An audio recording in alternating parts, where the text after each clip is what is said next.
Hello मित्रांनो, स्वागत आहे तुमचं आपल्या चॅनलमध्ये. मित्रांनो, चॅनलला सबस्क्राईब केलं नसेल तर सबस्क्राईब करून घ्या. चला तर मग कथेला सुरुवात करूया. मित्रांनो, माझे नाव निहारिका आहे आणि माझ्या लग्नाला 4 वर्षे झाली आहेत. मी 26 वर्षाची आहे. माझा नवरा सरकारी नोकरीत आहे, त्यामुळे तो बहुतेक वेळा घराबाहेर राहतो. आमच्या लग्नाला अनेक वर्षे झाले आहेत, पण आत्तापर्यंत आम्हाला मुले नाहीत. कदाचित याचे कारण असे असेल की तो मला जास्त वेळ देत नव्हता. लग्नाच्या सुरुवातीला सर्व काही ठीक होते, पण हळूहळू अंतर कमी होऊ लागले. आता आठवडे उलटतात आणि तरीही मला त्याच्याकडून जवळचे अनुभव येत नाहीत. पूर्वी मला हा बदल समजत नव्हता, पण आता तो माझ्या आयुष्याचा एक भाग बनला आहे. मी संपूर्ण दिवस घरकामात घालवते. मी कामात व्यस्त राहते आणि रात्री मी बेडवर एकटीच तोंड फिरून झोपते. मला काहीही नको आहे. विचारायला कोणी नाही, सोबतीला कोणी नाही.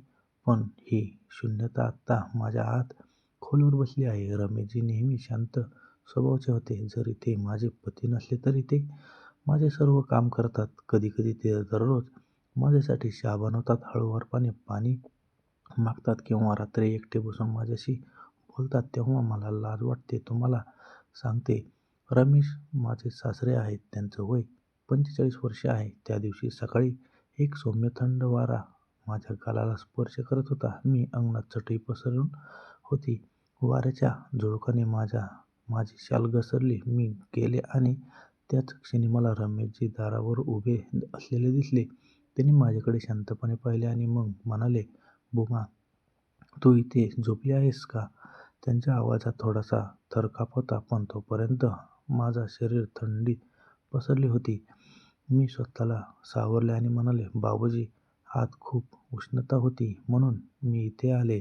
तो हसला आणि म्हणाला, "वारा खरोखरच छान आहे. मीही इथेच बसेन." तो बसताच मला जास्तच अस्वस्थ वाटू लागले. हे काय घडत होते? त्यांच्या उपस्थितीत माझा हात एक विचित्र उबदारपणा पसरू लागला. त्यांनी टक लावून पाहिल्यावर मी माझे डोळे बंद केले. मी डोळे खाली केले, पण मला उठताही येत नव्हते. त्यांनी हळूच विचारले, "बुमा, मला थंडी वाजत आहे?" मी डोके टेकवले आणि म्हणाले, "नाही, मी ठीक आहे." तो किंचित हसला आणि म्हणाला, "स्वतःची काळजीही घे." त्यांच्या बोलण्यात एक विचित्र जवळीक होती. काही क्षणासाठी सर्वत्र शांतता पसरली. हवा थोडी थंड झाली होती. मी माझी साडीचा पल्लू जुळवायचा प्रयत्न करत होते. तेवढ्यात अचानक एक जोरदार वारा आला आणि माझे केस विस्कटले. मी माझे केस गोळा करण्यासाठी हात पुढे करताच त्यांचा हात माझ्या हाताला लागला. मी त्यांच्याशी टक्कर दिली. मी घाबरले आणि माझा हात काढून टाकला. पण मागे हटण्याऐवजी त्यांनी माझ्या डोळ्यात पाहिले. त्या क्षणी वेळ थांबल्यासारखे वाटले. त्यांच्या स्पर्शाने माझ्या हृदयाचे ठोके वाढले. मला माहिती नाही की मी त्यांच्या डोळ्यात का पाहू शकले नाही, तरीही कुठेतरी मला त्यांच्याकडे येण्याची आकर्षण वाटत होती. मग रमेशजी उठले आणि निघून गेले. रात्र झाली होती, पण मला बेडवर झोप येत नव्हती. पलटलं तरी फक्त तोच क्षण आठवत होता, जेव्हा मी रमेशजीच्या शेजारी बसले होते आणि त्यांच्या खोल डोळ्यात, त्यांच्या आवाजात, त्यांच्या शैलीत काहीतरी शोधत होते आणि मी त्यांच्या स्पर्शाकडे पाहिले. मला असे विचार करायला नको होते, पण मी काय करू शकते? डोळे बंद करताच ते क्षण माझ्या समोर तरंगू लागले. सकाळी उठले आणि पाहिले की माझ्या हृदयाच्या कुठल्यातरी कोपऱ्यात एक विचित्र भावना निर्माण झाली आहे आणि रमेशजी तिथे आधीच उभे होते. त्यांच्या चेहऱ्यावर तेच खोल हास्य होते. मी डोळे खाली केले आणि पटकन स्वयंपाकघरात गेले. चहा बनवत असताना मी स्वतःशीच भांडत होते, हे सगळं चुकीचं आहे. मी त्याच्याबद्दल असं का विचार करत आहे? मी चहाचा ट्रे घेऊन त्यांच्याकडे गेले. त्यांचा चेहरा पूर्वीसारखाच होता. ते वर्तमानपत्रात छापले होते, पण ह्यावेळी मला जाणवले की त्यांचे डोळे माझ्याकडे पाहत आहेत. मी हळूच म्हणाले, "बाबूजी, तुमच्या चहाचं काय?" त्यांनी वर्तमानपत्र खाली ठेवलं आणि माझ्याकडे पाहिले आणि मग म्हणाले, "बुमा, इतक्या सकाळी तुम्हाला थकवा वाटत नाही का?" मी मान वाकवली आणि म्हणाले, "बाबूजी, थकवा येतो, पण सवय झाली आहे." त्यांनी चहाचा एक घोट घेतला आणि माझ्याकडे पाहिले आणि म्हणाला, "ही ती सवय झाली आहे का? शक्ती झाली आहे?" मी त्याच्या डोळ्यात पाहिले. तिथे एक खोल होती. तो काहीतरी बोलण्याचा प्रयत्न करत होता. मी इच्छा असूनही माझी नजर त्यांच्या ओठांवर हटवत नव्हती. मी जेव्हा जेव्हा कप उचलत असे तेव्हा तेव्हा एक हलकेसे हास्य माझ्या आत काहीतरी जागृत करत असे. मी खोलीकडे वळत असताना त्यांनी हळूच माझा हात धरला. माझा हात थोडीशी उबदारता पसरली आणि माझा श्वास जलद झाला. त्याने हळूच माझा हात सोडला आणि म्हणाला, "बामा, एकटेपणा तुला थकवतो. मला माहीत आहे की तू खूप एकटी आहेस." मी पटकन माझा हात काढून घेतला आणि निघून गेले. माझ्या मनात एक विचित्र हालचाल सुरू झाली. हे काय चाललंय? सासऱ्यांना खरोखर माझ्याबद्दल काही वाटत आहे का? मी खोलीच्या दाराशी गेले. मी डोळे बंद केले. आरशात स्वतःकडे पाहिले. माझे गाल लाल झाले होते. कपाळावर थोडा घाम आला होता. माझा श्वास अजूनही अनियमित थोडा होता. 4 वर्षांपासून मी ज्या शून्यतेच्या टाळत होते ते आत्ता भरून येत आहे का? माझ्या सासऱ्यांनी कधीही माझ्याकडे वाईट हेतूने पाहिले नव्हते. पण आज पहिल्यांदाच मला वाटले की मी एकटी नाही. कोणीतरी आहे जो मला समजून घेतो, माझ्याकडे पाहतो, माझा थकवा जाणवतो, माझी शांतता ऐकतो. पण हे बरोबर आहे का? मी त्या मार्गावर पाऊल ठेवले आहे का जिथून परतणे कठीण आहे? काही वेळाने मी स्वयंपाकघरात जात होते तेव्हा मला त्यांचा आवाज ऐकू आला. "बामा, संध्याकाळी जेवायला आपण कुठेतरी बाहेर जाऊया." मी थांबले. नकळतपणे माझ्या ओठांवर थोडासा प्रकाश पडला. एक हास्य फुलले आणि या बावऱ्याचे नाव काय आहे? देवाला माहिती नाही की काय चुकीचं आहे. पण खरे सांगायचे तर मला या भावनांपासून पळून जायचेही नाही. सकाळपासूनच माझे हृदय एक विचित्र अस्वस्थता अनुभवत होते की आज मी सासऱ्यांसोबत जेवायला जाणार आहे. मी स्वतःला पटवून देण्याचा प्रयत्न केला की हा दिवस अगदी सामान्य दिवसासारखा असेल. पण खरे सांगायचे तर आजचा दिवस सामान्य नव्हता. आज पहिल्यांदा मी माझी साडी समायोजित करताना स्वतःशी खोटं बोलायचे धाडस करू शकले नाही. मी स्वतःला आरशात पाहिले. मी पाहिले, जास्त कपडे घालायची गरज आहे का असा विचार करून मी स्वतःलाच फटकारले. "तू काय करतेस नेहा? मला फक्त जेवायला जायचे आहे आणि दुसरे काही नाही." पण मी माझ्या मनाचे काय करू? आज पहिल्यांदाच मला माझ्या सासऱ्यांसोबत वेळ घालवण्याची संधी मिळाली. मी बाहेर आले आणि पाहिले की माझे सासरे आधीच बग्गीजवळ उभे होते. त्यांच्या डोळ्यात तीच खोल होती जी मला अस्वस्थ करते. ते हलकेसे स्मित हास्य करत म्हणाले, "चल बस बामा." मी थोडासा संकोच केला. मग हळूहळू गाडीत बसले. मला स्वतःला नियंत्रित करण्यात थोडा त्रास होत होता. मग माझ्या सासऱ्याने मला त्यांचा हात दाखवला. त्यांचा हात माझ्या हाताला स्पर्श झाला आणि त्यांच्या चेहऱ्यावर हलका कापसाचा उबदारपणा जाणवला. ते माझ्या शरीरात पसरले. मी हळूच म्हणाले, "धन्यवाद बाबूजी." तो हसत म्हणाला, "तुम्हाला जास्त संकोच करण्याची गरज नाही बामा. मी फक्त माझ्या लोकांसोबत आहे." मग हा विचार माझ्या मनात खोलवर गेला, "आपण खरोखरच आपले लोक आहोत का?" जेव्हा आम्ही जेवायला पोहोचलो तेव्हा मी पाहिले की हिरवळता सर्वत्र सौम्य प्रकाश पसरला आहे. मी गाडीतून खाली उतरले. जेवणात पावलेला सौम्य आवाज पसरला. सासरे म्हणाले, "बामा, जा आणि त्या कोपऱ्यात बस. मी पाणी घेऊन येतो." मी हळूच म्हणाले, "ठीक आहे बाबूजी." मग मी जाऊन एका झाडाखाली उभे राहिले. सौम्य वारा माझ्या गालाला स्पर्श करत होता. मी शालने स्वतःला पंखा देत होते. काही वेळाने सासऱ्याने पाणी आणले. त्यांच्या कपाळावर घामाचे थेंब चमकत होते. त्यांनी घागरातून पाणी प्यायले. मग उतरले पाणी देऊ लागले. तो म्हणाले, "बामा, प्या.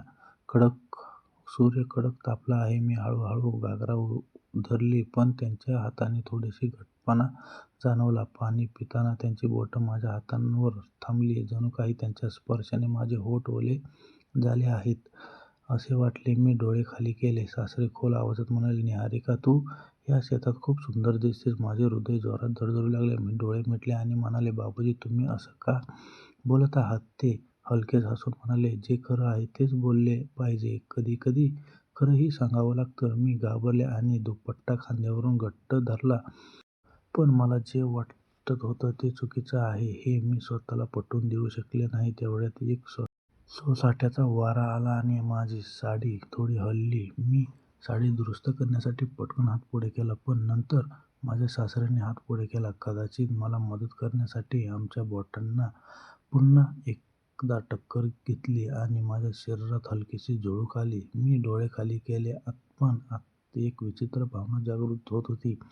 माझ्या सासऱ्यांनी माझा दुपट्टा हलक्या स्पर्शाने धरला आणि तो दुरुस्त केला. त्यांच्या बोटांचा हलका स्पर्श माझ्यावर झाला. माझ्या त्वचेवर अधिक उष्णता पसरली. मी घाबरून म्हणाले, बाबूजी, मी बघते सगळं ठीक आहे का? त्यांनी माझ्याकडे थोडे पाहिले आणि खोल आवाजात म्हणाले, निहारिका, तू इतकी घाबरलीस का? मी पटकन डोके टेकले. मला काहीतरी बोलायचे होते, पण माझे ओठ कोरडे होते. मला खरंच हे सांगायची हिंमत नव्हती आणि ते लपवायची ताकदही नव्हती. दिवस जात होता. सासऱ्यांसोबत राहूनही मला त्यांच्या जवळचा वाटत होता. त्यांचा सहवास, त्यांचे बोलणे, त्यांचा हलका स्पर्श, सर्व काही मला हळूहळू त्यांच्याकडे खेचत होते. संध्याकाळपर्यंत माझ्या मनात एक विचित्र हालचाल राहिली. ही खरोखर फक्त एक सून आहे का? सासऱ्यांबद्दलचा आदर आहे की माझ्या आत एक नवीन इच्छा जागृत होत आहे? संध्याकाळ उगवत होते. शेतात सूर्य मावळत होता. हलकी वारा वाहत होती. पण माझ्या आत एक विचित्र उबदारपणा होता. सासऱ्यांचा स्पर्श, त्यांच्या डोळ्याची खोल, त्यांचे शब्द, सर्व काही कुठेतरी अडकले होते. बग्गी तयार होती. मी माझी साडी समायोजित करण्यासाठी त्यांच्याकडे गेले. मला उठण्यास थोडा त्रास होत होता. मग सासऱ्यांनी हात पुढे केला. ये सून, मी तुला मदत करेन. त्यांचा आवाज मऊ होता, पण त्यांच्यात काहीतरी होते ज्यामुळे माझ्या हृदयाचे ठोके वाढले. मी संकोचाने माझा हात पुढे केला आणि जेव्हा त्यांच्या मजबूत हाताने माझा मऊ हात धरला, तेव्हा मला एक विचित्र उबदारपणा जाणवला. ते माझ्या मनातून पसरले. मी पटकन बग्गीमध्ये बसले आणि म्हणाले, धन्यवाद बाबूजी. सासऱ्यांनी माझ्याकडे हलकेसे स्मित हास्य केले आणि म्हणाले, सून, तू खूप लवकर घाबरतेस. मी डोळे खाली केले. माझ्या मनातला गोंधळ त्यांना समजला असेल का? रस्ता सुनसान होता. आजूबाजूला कोणीच नव्हते. बग्गी हळूहळू चालत होती. मी एका बाजूला बसले होते आणि दुसऱ्या बाजूला सासरे. रात्रीच्या हलक्या थंडीत वारा माझ्या गालाला स्पर्श करत होता, पण दुसऱ्याच कारणाने माझ्या शरीरात उबदारपणा होता. सासऱ्यांची उपस्थिती, त्यांच्या नजरेतील उबदारपणा.